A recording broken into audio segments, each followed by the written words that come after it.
lamang masasabi, yun lamang ang aking ang pangarap ko ay mapagtapos ng pag-aaral itong aking mga apong ito para naman hindi sila matulad sa aming kahirapan.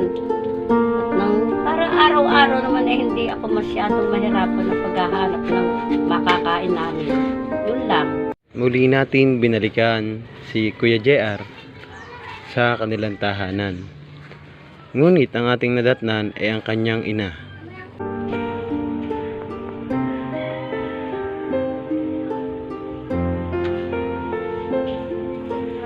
Po ang nanay ni Kuya JR. Matanong ko lamang po, ano po ba ang inyong kinabubuhay sa pang-araw-araw na gawain?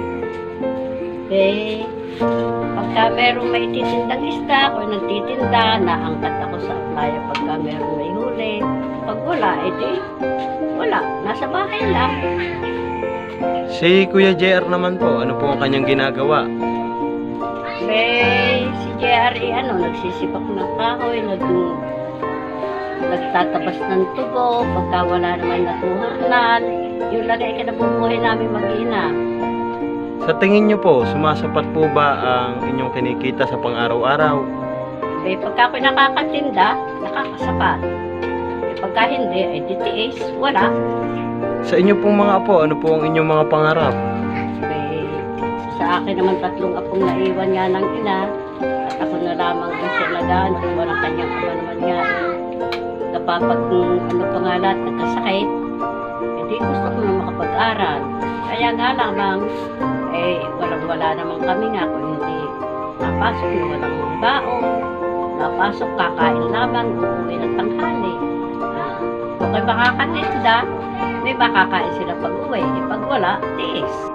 Halata ang lungkot sa mata ni Nanita sa hirap ng kanyang dinadanas sa buhay. Nanay Rosita, ano ba ang tanging pangarap nyo sa kalagayan ng buhay nyo ngayon?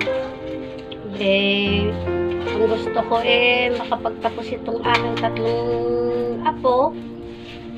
At kung ako naman ay papalarin, gusto ko naman sana ako magkaroon ng sariling puhunan para naman ako dire-diretso makatinda at makaangkat naman ako sa bayan. Ay ang kaso nga wala. Sa edad niyang 75 years old, ay patuloy siyang nagsisikap dahil alam niya sa kanyang sarili na kailangan siya ng kanyang mga apo at ng kanyang anak.